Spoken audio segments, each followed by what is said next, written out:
That's what you get for being a Nazi.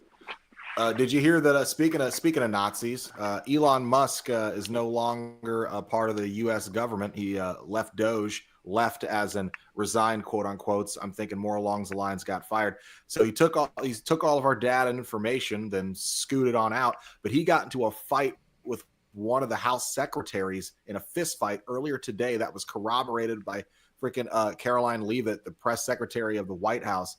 He sported a black eye in an interview afterwards. He literally shoved the 62-year-old secretary. I'm trying to remember what the fuck he's a secretary of.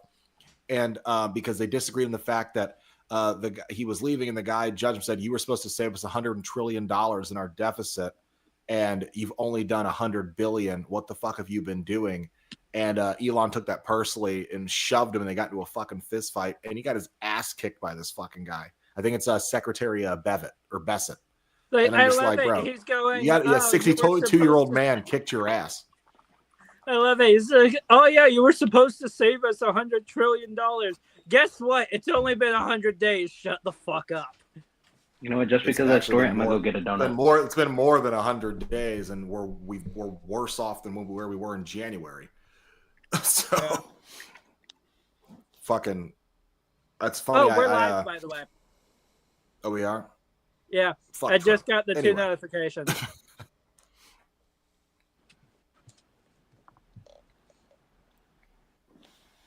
Say, BT, did you know that when you take your friend up to the woods and slather his toenails in honey, that's Chevy. That's Chevy Silverado. Built tough, built strong. I'm back with my donut. What the fuck?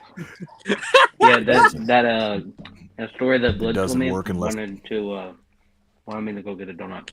All right, you guys. So it doesn't work unless the bear licks your toes. So like last time, we went one by one, 3 minutes each, and it worked out fine. We were able to keep it under an hour and a half. So we're gonna do the same thing here. Keep it under 3 minutes. Keep it short. Keep it sweet. Keep it to the point. Especially because I had hella technical issues and we're getting started late. So, how many segments we got? Well, we're gonna start off with the last segment, Cody versus Cena. Cody and Cena face to face. Then we're gonna talk about the men's qualifying match. And I want to talk about Damian Priest. That's 3. And then we can talk about the women's qualifying match. And if you guys want, we can talk about Bianca Belair. All right. So we got about 4 or 5. Right, too easy. All right. 3 minutes, and remember, if you need the extra minute, say you need a minute, but don't hedge your bet on it every time. Stick with 3 if you can stick with 3. All right, let's get started. Mute. Good evening, everybody. Welcome back to Snug Wrestling Podcast. Happy Friday. This is the SmackDown review from May 30th. We got about 8 days left until Money in the Bank. We got one more Monday Night Raw, one more SmackDown left, and we had a couple more qualifying matches. Both the men's and the women's Money in the Bank matches both have 5 spots filled, 1 each. So next week we're going to get the final round of qualifying matches, and we find out who is last to get added to these Money in the Bank matches for next weekend. We also saw John Cena. We saw Cody Rhodes on this episode of Friday Night SmackDown. So we're going to go over that, and we're going to go over all the ups and downs of this episode of SmackDown. And to help me out with that, I got my crew with me, Mr. Blood Toxic, Tommy, and BT Knight. What's going on, fellas? Thanks for being here today. Good to be back, man. Yeet. So let's get started with the final segment of SmackDown, because John Cena and Cody Rhodes were announced to go face to face, and we were treated to a couple surprises. We didn't know that Jey Uso was going to be there. If Jey Uso was going to be there, it also meant that we were going to see Logan Paul, and we did. We saw all four of these guys in the same ring. They went at it. They had a little altercation to hype up their tag team match that's scheduled for Money in the Bank. John Cena is going to be teaming up with Logan Paul to face Cody Rhodes and Jey Uso. And we finally got to see them interact with each other before the pay-per-view. And what fucking universe are we living here that we are seeing Logan Paul team up with John Cena? Not only that, but John Cena putting over Logan Paul the way that he did tonight was something I never thought I would ever see. John Cena saying, Cody, you're lazy. Jey Uso, you're lazy. But you know who's not lazy? The hardest working man in professional wrestling, Logan Paul. So I'm like, what the fuck is happening here, you guys? But I really enjoyed this segment. It hyped up the match for Money in the Bank. And what did you guys think about this, Mr. Blood? So, I haven't seen it yet. But as far as concerned, based on what you've told me, I can offer my thoughts this way. And I'll start with the fact that, again, very glad that we're not getting what was originally scheduled for Money in the Bank, which was supposed to be John Cena and Travis Scott versus Jey Uso and Cody Rhodes. Thank Christ the Lord, that is not happening. However, we did find out that the backup plan was apparently supposed to be John Cena, Travis Scott, and Logan Paul in a triple threat against Cody Rhodes and the Usos. And apparently reports earlier this week stated that Travis Scott actually has backed out. So maybe he's not liking the online heat that he's getting a lot from the fandom. Who knows? But I can say that as far as concerned with John Cena putting Logan Paul over, if you're trying to get easy heat, you tell everybody in the room that Logan Paul is the hardest working man in professional wrestling, standing across the ring from Cody Rhodes, who is quite literally one of the hardest working men in professional wrestling. And you're talking about John Cena here, who was at one point the hardest working man in professional wrestling. It's kind of just really easy heat. Logan is easy to hate, easy to just get away from me, get off my screen. But he's great at being that guy. And John Cena here really, really, I don't think he was hamming it up when he said it. I'd have to go back. I've seen a bit of it, but not all of the segment. But I would say that I'm interested to see how this is going to go.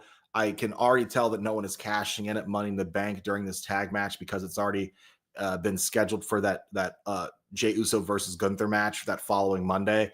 That's where I think that title is getting cashed in on. And I do not think, as I said, Jay's walking out of that Monday Night Raw with that World Heavyweight Championship. And that pains me to say it, but I feel it in my bones.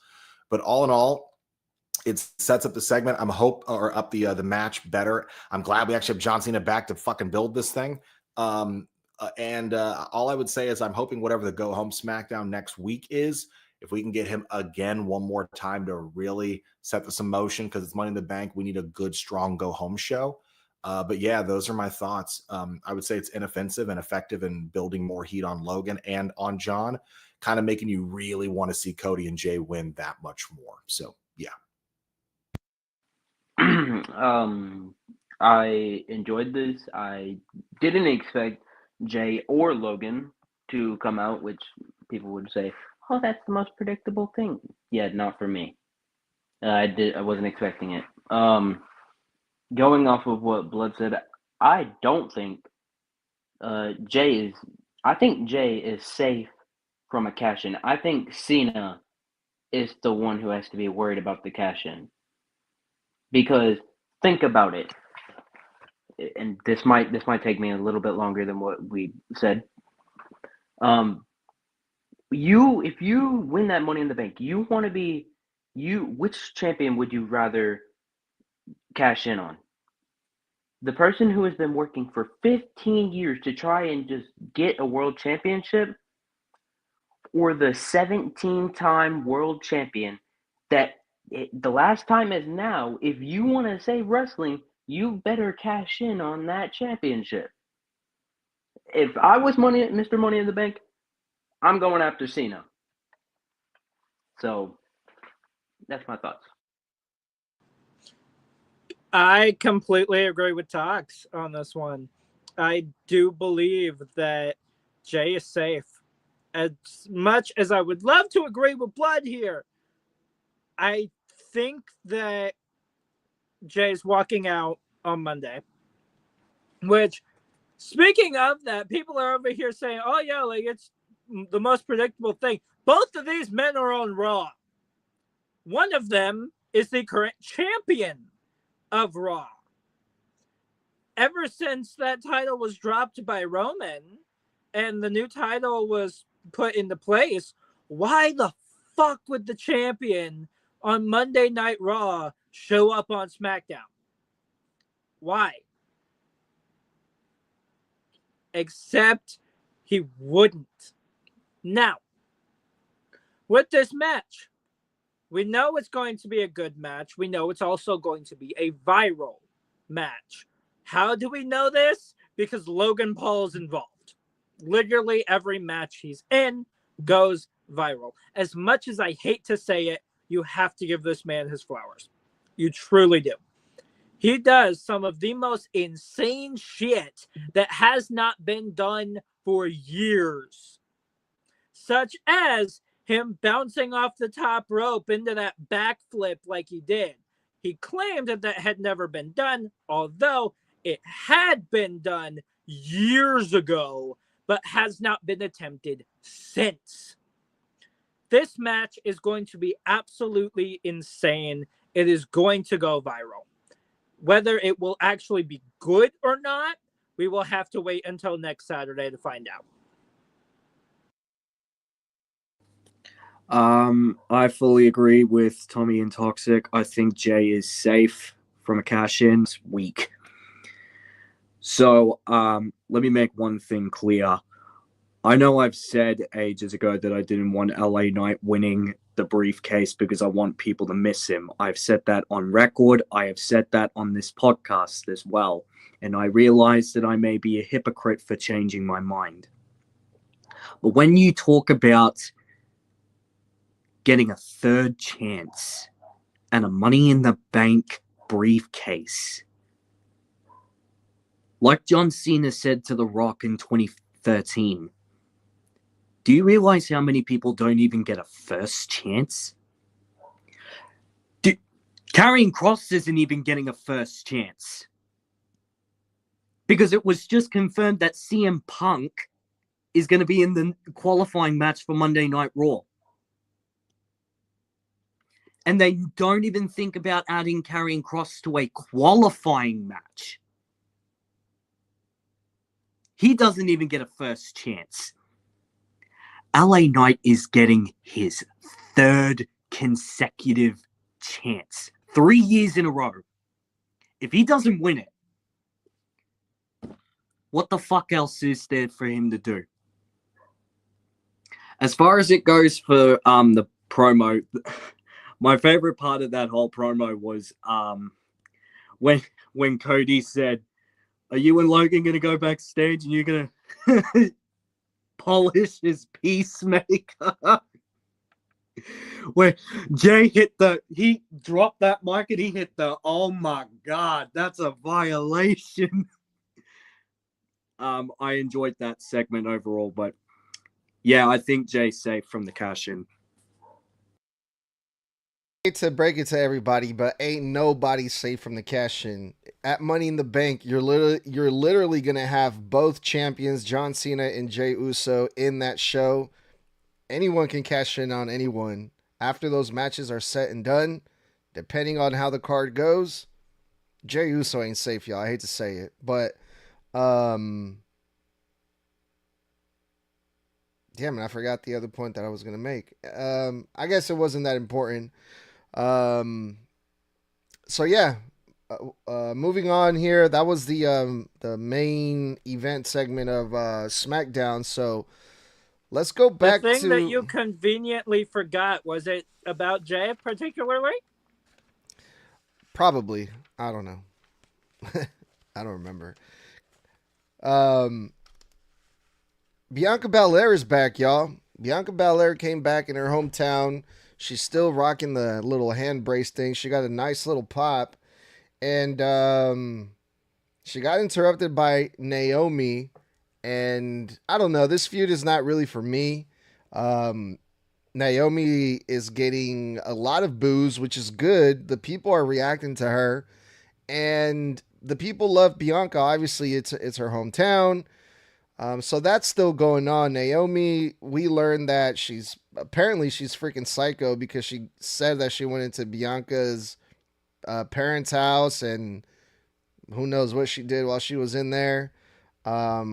She asked for forgiveness, but Bianca said, no, I'm not having this. This led to the women's Money in the Bank qualifying match. And Naomi ended up winning this three-way versus Nia Jackson, Jade Cargill. Of all people, Naomi was the one that's going to Money in the Bank, the one that I at least expected to win this. But yeah, Naomi getting a pretty big push here. Toxic, how are you feeling this feud? And, seeing Naomi being the one to advance to Money in the Bank. Okay, I'm going to say it. And we're all thinking this. It's been said. I think I've said it multiple times. Multiple people on this podcast have, and on other places. But Naomi as a heel is just ass. I hate it. I hate it. I don't like Naomi Naomi is one of those wrestlers that doesn't look good as a heel, in my opinion, and probably other people's opinion too. But her moving on to Money in the Bank, I didn't see it. I thought it was going to be Jade. And this feud, hopefully whenever Bianca is fully healed, hopefully we see Naomi versus Bianca.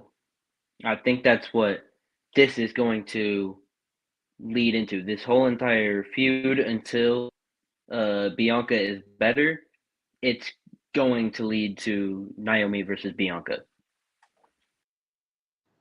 Oh, Naomi. You're not a good heel. You're nothing but fucking cringy. That's all you are. Especially with the fucking caution tape casually hanging from you. No. You are not a good heel at all.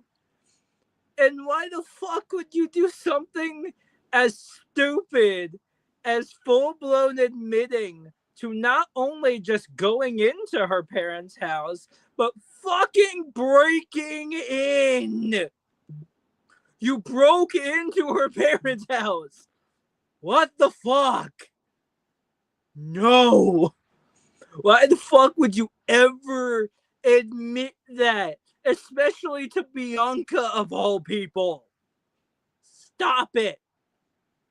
And then immediately after Bianca saying that she would absolutely kick your ass if you ever brought her family into it again, and which is very fucking valid, you dare to have a laugh that is worse and more annoying than Seth Rollins.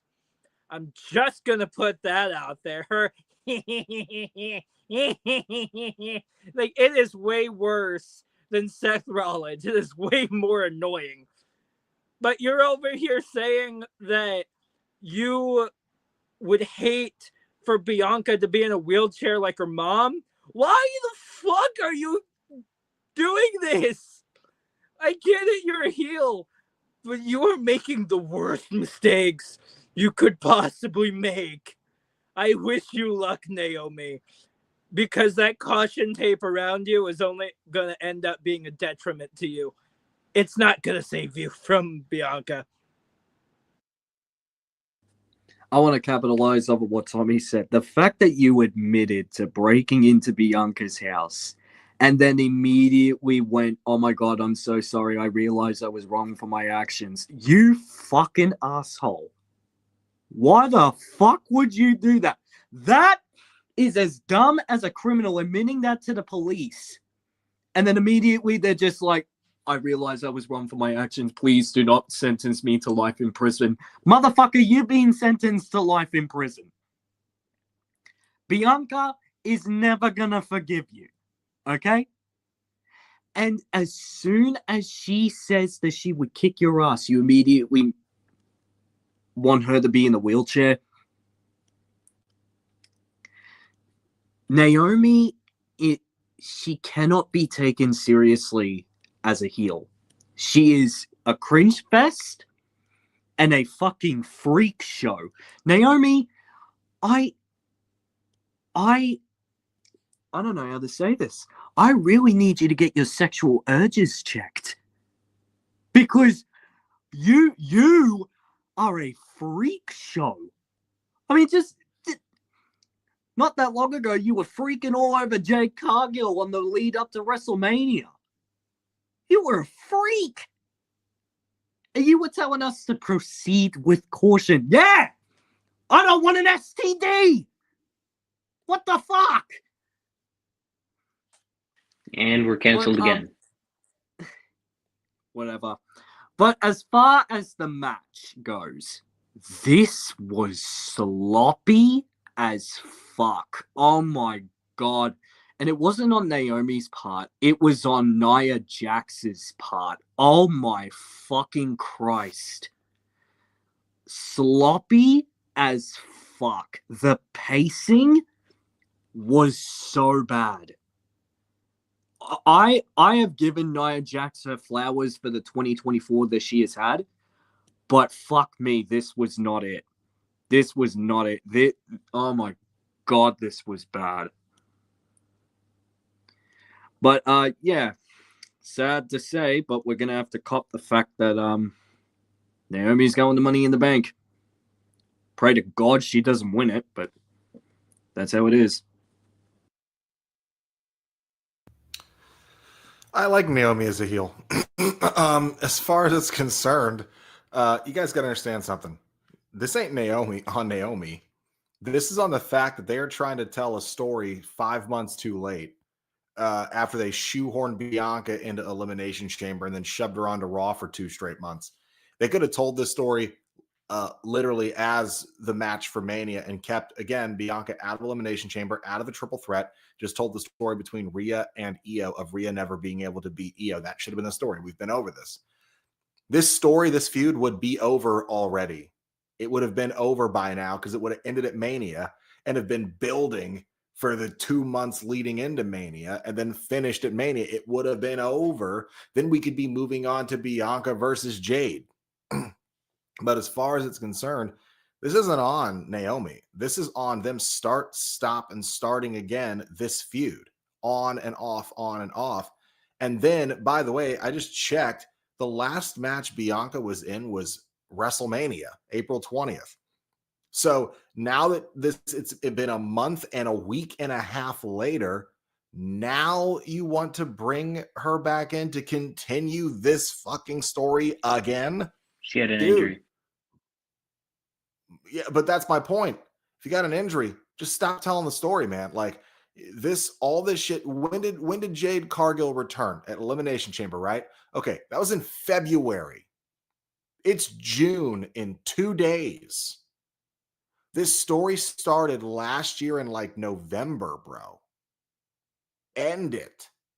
And on top of that, I don't have a problem with the fact that Naomi is a heel. But look, whoever wrote that fucking promo for her, or they gave her the promo notes and the line to say the wheelchair shit, they're an idiot. And also, whoever wrote this shit that for her to sit there and automatically cop to a fucking a petty theft or a petty burglary, and that like it's literally just the story of her trying to gaslight Bianca back into being friends. But I'm sorry, in my opinion, I got to be honest here. The one thing that they fucked up here in this entire thing is Bianca. When you had Bianca on Raw, she was getting heel heat. She was getting booed. The crowd's not really into Bianca anymore. So you expect people to feel sympathy for Bianca, but they can't stand her either after the shit she pulled against Io and Rhea for 2 fucking months. like the crowd was barely reacting to Bianca because they're like, wait, oh, we thought you were a heel because all the shit they were having you do on Raw like 2.5 months ago. Are you're still a good guy? Oh, okay, well, lightly cheer. But that's the thing. You ruined. This is the thing I was saying. When you threw her into Elimination Chamber, and I said this before, you ruined her character because you booked yourself into a corner and her character paid for it. When you told the story of that triple threat leading into Mania, you utilized Bianca's character and turned her into an obnoxious jerk who felt like I deserve it. I deserve it. I'm the best. I'm this. When she's interfering in Rhea's business and then acts like Rhea's the bad guy for getting mad about it, which is heel shit. Now she comes back here and wants to act like Naomi is wrong because Naomi's wrong for what she did to Jade, but she's literally here genuinely groveling for forgiveness, and you still fucking won't even give her a chance. It's like you've been a heel too in fucking NXT, Bianca. You ain't coming up roses. Weren't you just fucking disrespecting the shit out of Io Sky not 2 months ago? Little sistering her, pie facing her over and over again. Some bullshit. Oh, in the match, I'm glad Naomi won. Great finish. I don't expect Nia to get out of that type of pin, not with her ass weighing her down. Yeah, yeah, I kind of agree with mostly everyone except for you, Blood. The outcome of the match, I wasn't really hoping for that. The match itself too was, I mean, besides it being another triple threat match, yeah, you can't put Naomi and especially Jade Cargill as like I hate to say it, as green as she is in these types of matches. It's just I don't know. It's just it wasn't a good look. I don't think anyone came out looking stronger or got over on this match, but the fact that they brought Bianca Belair back on her in her hometown, I think they're trying to put her back in that babyface character to put sympathy on her. And I've heard you say this too before, Blood. Like wrestling fans, their mind span is like they have like short term memory loss or something like that, right? Like I think people They have a two things about wrestling fans are true. They're extremely fickle, and depending on the circumstance, they either have a very long memory or they have a very short memory. But this crowd was like, we haven't seen you on SmackDown since like one segment building into WrestleMania, where you came out here to argue with Jade and Bianca like once or twice, but like you spent most of the year on Raw and then not on TV at all. How are we supposed to feel? Because the last time she was here, she was acting kind of like a heel. yeah, but And I think they need to turn Bianca heel. yeah, but this was her hometown. Did I mention that already? So the Yeah, people it was were her hometown, but the people were reacting to her anywhere else.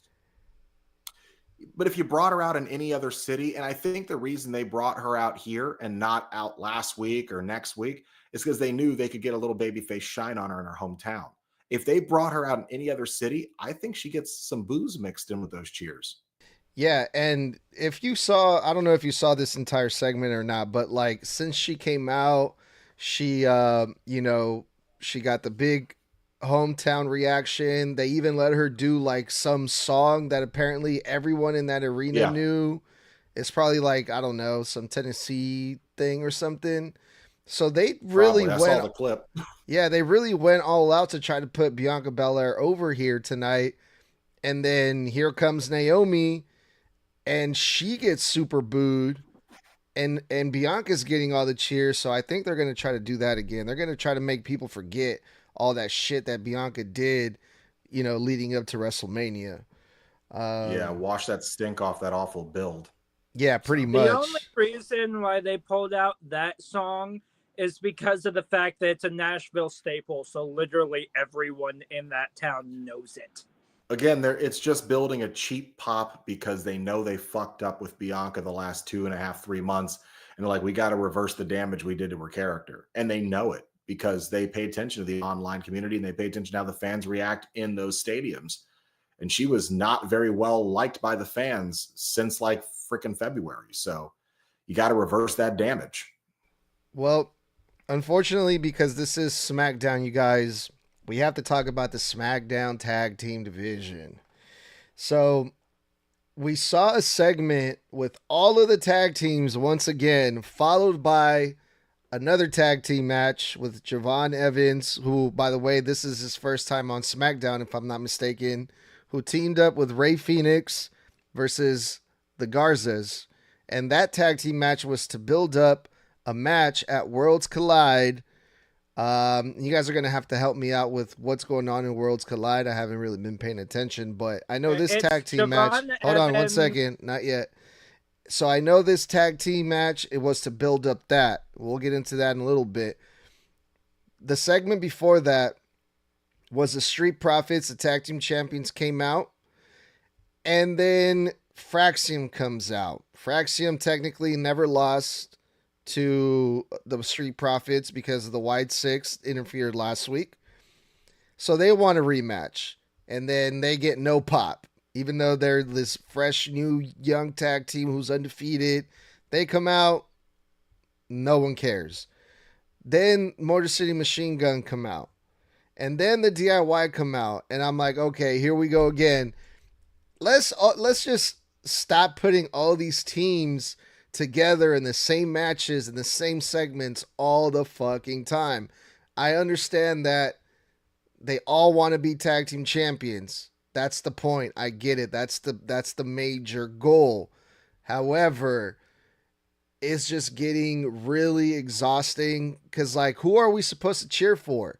Who do we want to face the Street Profits so they can, potentially become new tag team champions? We're just throwing all the tag teams together all the time, and it's getting annoying.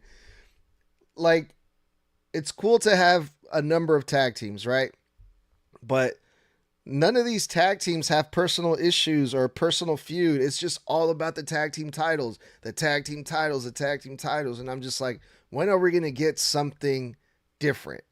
And I bring up the tag team match after that with Javon Evans and Rey Fenix because why aren't the Garzas part of this tag team division? Like, if we're just going to be throwing the tag teams together anyway, just fucking throw the Garzas in there too. But, Tommy, you're up this time. What are your thoughts about what we saw tonight with the tag team division? And also the fact that fucking White Six, 3 guys, Dexter Loomis, the other guy's name, I can't remember his name, and Uncle Howdy took that out... was Joe Gacy. Joe Gacy, thank you. And Uncle Howdy, 3 guys took out the entire tag team division on SmackDown. We're talking about, what, 4 teams? 8 guys? I don't understand none of this. I was just about to bring that up because you waited until now to bring up the Wyatt Six, which I absolutely love the fact that they are so back. Oh, that's going to be fun. But DIY over here bringing up the fact that Candice LeRae intervened in the match. I get that. That was until good old Nikki Cross decided to go, fuck you. You're not fully getting involved. But when it comes to the segment itself, I found it great. It was a great way for the Wyatt Six to finally, after all this time, at least get something into the tag team division. Since they have been out of the tag team division, not once where they slipped in. Now, the first thing that popped into my head was their little video thing from later on after this, where it was just Uncle Howdy's face, and he says that they're not stopping until they get what they deserve or something like that. And that immediately made me think they're finally going after the tag titles. I don't care which ones it is. They're finally going after the tag titles, and I would love to see the Wyatt Six hold those bad boys. Like that dark and broody entrance, and then you've got the gold around two of their waists. I don't care if it's Joe Gacy. I don't care if it's Dexter Loomis. I don't care who the hell holds the titles. I really don't care, as long as at some point they are on them. And they are going to look gorgeous around their waist, especially with that smoke coming out from under them, like in every entrance of theirs. That would look badass.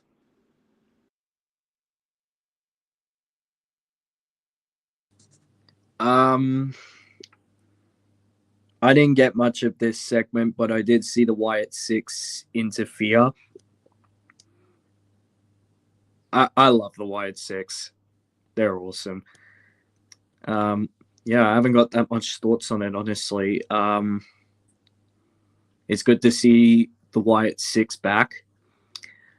But with what Snug was saying about how pissed off he is seeing the teams like going back and forth continuously, I understand where you're coming from, Snug. And I'm hoping that they can change some of the things in the draft whenever that fucking comes up. And we can at least split some of the teams into Raw so that the Raw's tag team division can have something to do. Because SmackDown's tag team division is lit. It's awesome. But some of that light needs to be shed on Raw's tag team division as well. So yeah, those are my thoughts.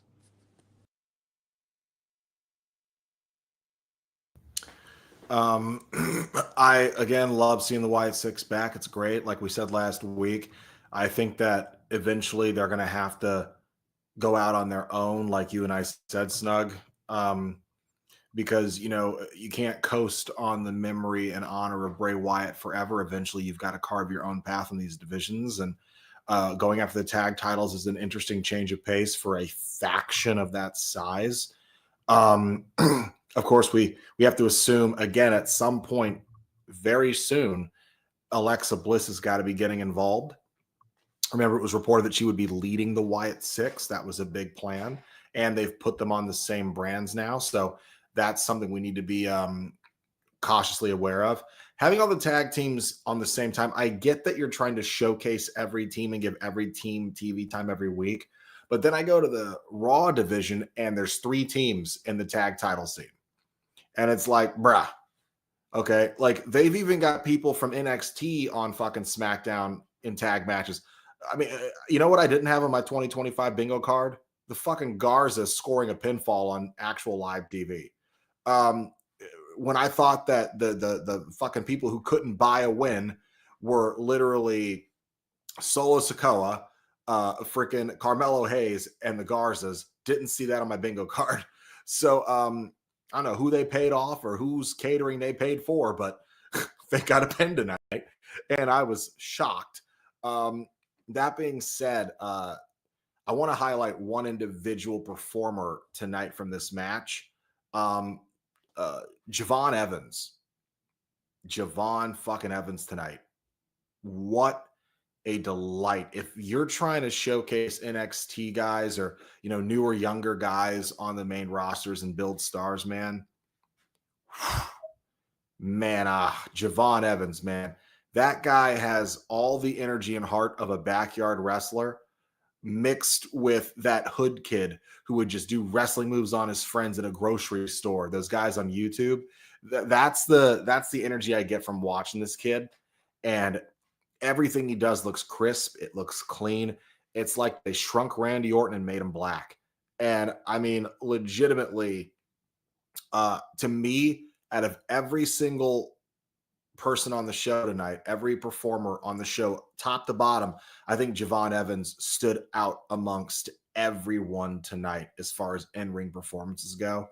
And if he was a part of the regular tag division, I would be excited to say next to him and Nathan Frazier, those are the two main guys in the tag scene right now on SmackDown that I'm interested in watching, because I love Fraxium and I like what they were doing tonight here with Javon. This was some cool ass shit. So those are my thoughts, but we do need a draft. We need a draft desperately for this tag division and these women's mid-card divisions, but this tag division, split the wealth or call some of these guys up from NXT and let's fucking freshen this shit up, please. So yeah, everything about the Wyatts is basically what Tommy and BT said. I'm gonna correct one thing that Blood said. Javon Evans isn't on the tag team roster or the division in NXT. He was just tagging with Phoenix tonight because of what happened last week or this week. No, on I'm NXT. aware. I'm saying that they should add him to it. Oh, okay. Well, anyways, my bad. I'm going to be telling Snug about the Worlds Collide stuff because he asked for some help about that. At Worlds Collide, it's a fatal four-way for the North American Championship. That's why Ethan Page was out there during the Javon Evans and Phoenix versus the Garza's match. It's going to be Ethan Page, Javon Evans, the Laredo Kid, and Ray Phoenix for the NXT North American Championship. So I'm really hyped to see that match. That's one of the reasons why I'll be watching Worlds Collide. I'm just excited. Sign me the fuck up for this. Nice, hell yeah. Well, all right, that makes a whole lot of sense then as to why we saw Javon Evans out there tonight. And yeah, he looked really fucking good. So yeah, moving on here, we heard from Damian Priest after his big blow off cage match at Saturday night's main event, and he was gonna tell everybody what's next for him. I mean, after his long feud with Drew McIntyre that lasted about a year, Damian Priest made it pretty clear on who's next and what he wants, and it's simple: championships. And he wants to go after the baddest champion out there. And me, myself, and everyone in that arena automatically started saying Jacob Fatu. So we're going to be seeing Damian Priest versus Jacob Fatu somewhere down the line. And I think it's very deserving. Damian Priest came out on top on this feud versus Drew McIntyre. They had a total of 4 matches in this whole entire year. Damian Priest won 3 out of the 4 matches, beating Drew McIntyre in this feud that they were having. Damian Priest, I don't want to hear anyone complain saying, "Oh, why is Damian Priest getting a title shot?" Well, there you go. He didn't make Drew McIntyre look bad. They both came out looking good, but the whole point of why Damian Priest came out on top of this feud is, I think it has a lot to do with the fact that Drew McIntyre was going to go away. So it made more sense to put Damian Priest over in a big way because he's still going to be around, and they're going to use him for something big, and that's the United States Championship versus Jacob Fatu. I'm excited for this, you guys. BT, any thoughts on this? Damian Priest and Jacob Fatu. Sounds like a hell of a good match. Sounds like a hell of a good match when it comes to one-on-one matches. I think they're both street, I don't want to say thugs, but I'll just use that as a term. Street thugs. They know what it's like to live on the streets. I'm really hoping that there's a street fight between the two of them at some point. I would love to see that. Yeah, I'm very excited for this feud.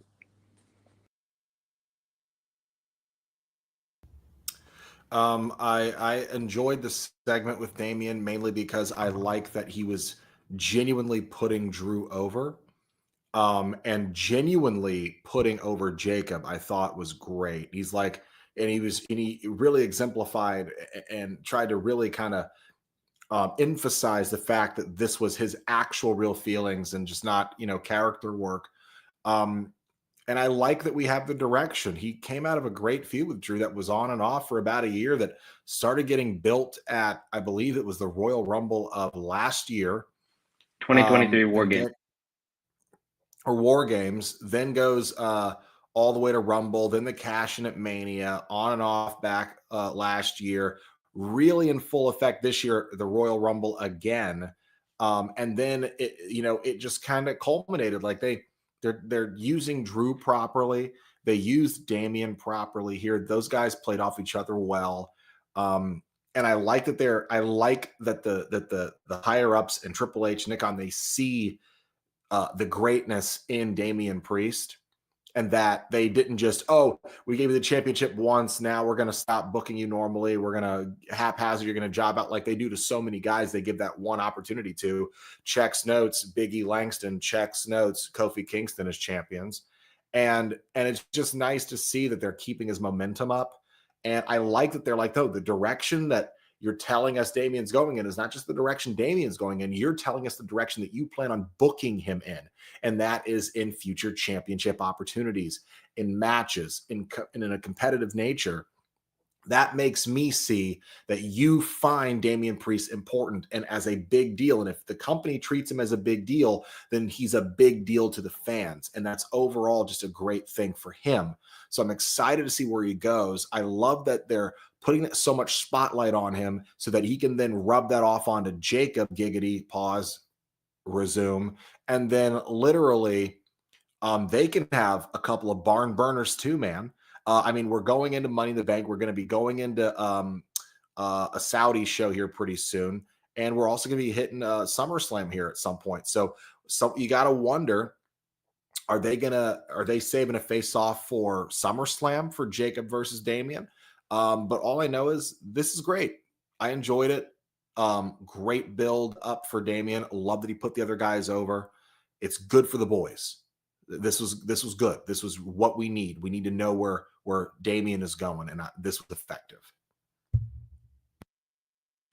So when I thought this was a good segment, start to finish, but I didn't think that Damian was talking about Jacob Fatu, because he started saying like all these good things about the champion that he was talking about. So in my mind, I'm like, okay, who's the champion right now that Damian would say all these good things about? And I'm like, Jay, because they've had a history together, both in a feud and tagging together for like one time, I think.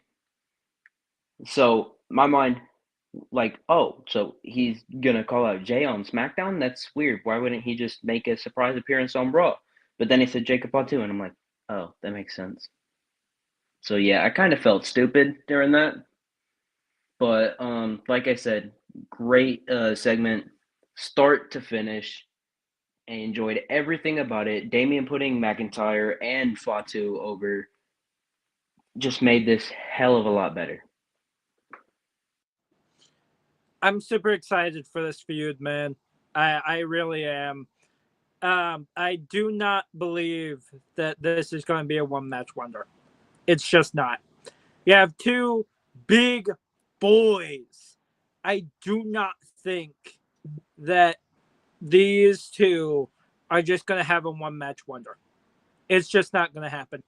As much as I hate the amount of street fights that we're getting, since it feels like it's all the fucking time at this point, I will say that this is the one street fight that I want to see. Like, I really, really want to see this street fight. I could imagine it, and it is insane.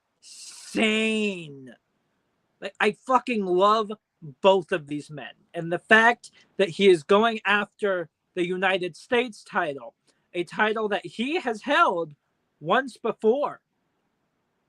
If he beats Jacob Fatu, two-time United States champion, I could possibly see that in his future. But the thing is, you would have to get through a man who not only is a fucking tank, but he is one powerful tank. He is the type of guy that you do not want to piss off. Because if you do, you're fucked. You are going to unalive if you piss this man off. Plain and simple. But with this feud, hell yeah. Let him go. I'm going to say the same thing I said about good old Rusev and Sheamus on Monday. Let them go. Let them have a long-ass match. Just let them at it. Let them have a fantastic street fight, which I know is inevitable between these two. Let them go. All right. Well, speaking of Jacob Fatu, he was in a Money in the Bank qualifying match that all of you guys swore up and down. You skipped BT. What? You skipped I went BT. first. I Oh, went did you? first. Yes. You have terrible memory, mate. Yes, I I went do. first. Continue. All Again, right. something's got to be checked with your memory, mate. Jesus. In my defense, my brain is busy memorizing other shit. All right. Well, speaking of Jacob Fatu, he was in a Money in the Bank qualifying match that all of you guys swore up and down he was for sure going to win. And I'm just gonna let you guys and say apologize for saying that I was wrong. And I'm gonna pull a Mr. Blood. I called it. Jacob Fatu did not win. I just had a feeling that he wasn't gonna win. I don't know why. It just didn't make sense to me because of everything that was going down with Solo Sikoa, him being in the Money in the Bank. It just Jacob Fatu's United States champion. I don't know. I wasn't feeling it. But what I didn't know was that Andrade was he was the one that advanced in this 3-way. It was Andrade versus Jacob Fatu versus Carmelo Hayes. I was kind of hoping for Carmelo Hayes to win this one, oddly enough, because I'm kind of interested in the story that he's kind of building with the Miz here, and the Miz giving up his opportunity to give it to Carmelo Hayes because he's the next up and comer, and I wanted to see Carmelo Hayes get in that match, but Andrade, he's no stranger to these Money in the Bank ladder matches. He's been in these ladder matches before. So in that sense, it makes sense for Andrade being the one to advance and go on to Money in the Bank. But yeah, it was all thanks to Solo Sikoa that Jacob Fatu didn't win it. Jacob Fatu had the match won pretty much. Solo Sikoa jumped on the apron. He was trying to help. But we all know since the beginning, Solo Sikoa did not want Jacob Fatu in that match. He was not a fan of the idea of Jacob Fatu having the opportunity to be in the Money in the Bank. So Solo Sikoa got what he wanted, and after the match, Jacob Fatu made it clear, I don't need your help. I don't want it. I don't need it. Don't do that shit ever again. So tension is starting to build more and more with Jacob Fatu and Solo Sikoa. Mr. Blood, thoughts on this? So the match I thought was really good. Probably the best worked match of the night. As far as it's concerned, it's interesting because I feel like Jacob going into the Money in the Bank tells a much better story for them because Solo's in it. So it feels like you could tell a better dissension story inside of that match while everybody else is telling their own stories, but it's fine. I'm glad they gave Andrade the shot, the chance. It feels like they've really kind kind of hampered him down since Charlotte came back. And I know that they divorced and everything, and maybe they were keeping him off TV or separating them until maybe they found a comfort level backstage. I'm not sure. I can't speak on it and know for certain, but kind of odd she comes back and then he's not on TV that much. But at the same time, we all knew Carmelo Hayes wasn't getting the shit.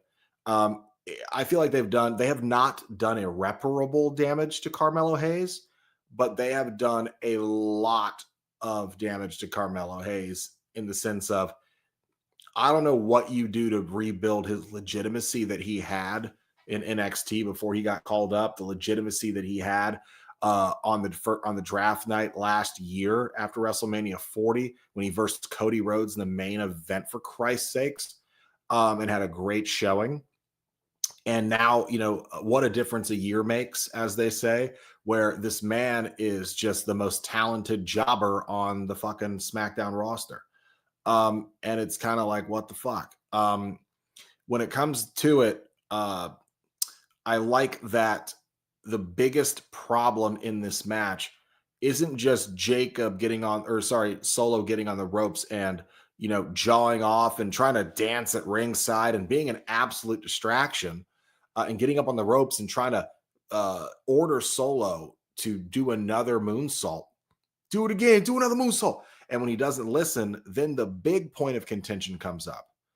Jeff Cobb gets on the ropes and tries to order JC Mateo, that dumbass name, gets on the apron and tries to order Solo himself, or not Solo, but Jacob, to then do the moonsault. So you've got Solo getting up there and distracting and being a goofball, trying to tell Jacob how to win the match that he's in, that he's already currently winning. And then you have JC Mateo get up there and then try to also order him around. And notice that Solo didn't stop JC Mateo from ordering Jacob around. In fact, he kind of encouraged it. And notice how JC gets bumped off the fucking apron, or dragged off the apron and thrown in, down. But then notice, because the camera never shifted, Jacob Fatu gets bumped into Solo Sikoa and knocks Solo Sikoa off the apron. So now we've got another wrinkle there. Now we've actually had a physical contact between Jacob and Solo. And it's Solo can now use that and say, well, I was trying to help you. You pushed me off the apron. Yada, yada, yada. Well, if you weren't on the apron distracting me, getting in the way of my match, I would have won. And now we're going to have that wrinkle. So I think the little story beats here, they're working. They're working. So I'm excited to see what's next, man. We got the go home show next Friday. Let's see what last cog in the wheel, or what last, wrench in the wheel they can throw in there to send us into Money in the Bank, really wondering what's going to happen. Okay. First of all, Snug, I don't know who this. Oh, I called it, and you all said that Jacob Fatu was going to win. I did not. I said it does not make sense for Jacob Fatu to win the qualifying match because he is currently the United States Championship. He is currently the United States champion. English. Mr. Blood, you are a hypocrite. You agreed with me last week that it does not make sense for Jacob Fatu to win. And now you were saying it would have made sense for him to win. Actually, really quick, and so you can finish. I never actually said that Jacob should win his qualifying match because I didn't know who his opponents were initially. Now, once tonight I found out who his opponents were, he made the most sense, because it's Andrade, whom we have barely seen all year, and it's Carmelo Hayes, who couldn't win the lottery and buy a win. So it made more sense tonight for Jacob to be the one to do it. Go ahead. Okay. Sorry, my bad. But still, I did not think it made sense for Jacob Fatu to win this, and he didn't, which I'm so glad. I'm so glad that it was Andrade, because one, he hasn't been on TV for fucking ever. And I just don't want to see Carmelo Hayes in another ladder match. Like, not that he's been in a lot. It's just I don't want to see him in one. But yeah, I'm just super glad that Andrade won this, so he can finally. As I was watching the match, I said, "Man, I would like looking at everyone in the Money in the Bank match. I would really want to see Andrade and how he would work with Seth, with Penta, with Knight, with Solo, and whoever qualifies on Monday, either being Punk, AJ, or whoever else it is. Um, so yeah, I was really interested to see what Andrade was gonna do, and luckily he got that thanks to Solo and Jeff Cobb. I am not calling him JC Mateo. Um, Thanks to Solo and Jeff Cobb, that Andrade can now get that spot and make this match a little more interesting, in my opinion. Now, I will be one to admit, at first, I thought that Jacob was going to crush through. I truly did. That was before Priest called him out. I honestly thought that Priest was going to get involved. What I thought in my head as all of the entrances were happening is that we had 3 contenders to interfere. Solo, which ended up happening, Priest after that call out, or The Miz. Obviously, 2 of those did not end up happening. Well, sort of. Miz kind of did get involved a slight bit. Not as much as Solo did, though. But Solo, my boy, all you're doing is pissing him off more. I promise you, when he turns when he turns face, which I still think, even if he's not in the match, is still a possibility. I'm not saying it's going to, but it is a possibility, especially since Jacob isn't in the match because of Solo. For that to be when Jacob says, fuck it, I'm doing it. That would make perfect sense. I'm not going to lie, because he has been holding all of this up. He hasn't fully taken it out. Once he turns face, he is going to put all of that anger straight into Solo because of all of this. And I guarantee you, and the package in the back after the match proved that. It was legitimately Jacob Fatu throwing shit around, pushing shit around because of the fact that he was pissed off at Solo Sikoa and Jeff Cobb. As he should be.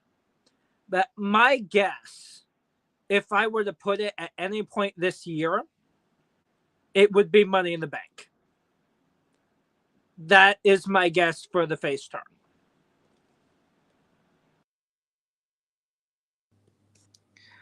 I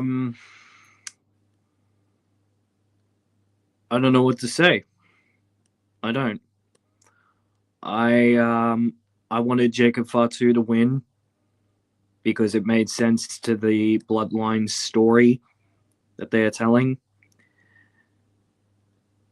And it's also because LA Knight is involved, and it could subsequently break the Bloodline vortex that LA Knight has been a part of subsequently. But Andrade for the win. I was not expecting that. I honestly wanted Carmelo Hayes to win it. I'm not going to front you. I wanted Carmelo Hayes to win it. Anybody but Andrade. Not after the shit that he's done to Charlotte Flair. No. I'm still at a soft spot for that.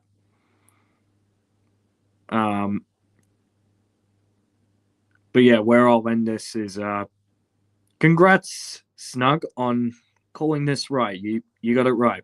Jacob Fatu didn't win, so you have every right to brag about it. Good on you. Yeah, I had to, man. I had to pull a Mr. Blood there, you know. I called it. No, I'm just kidding. No,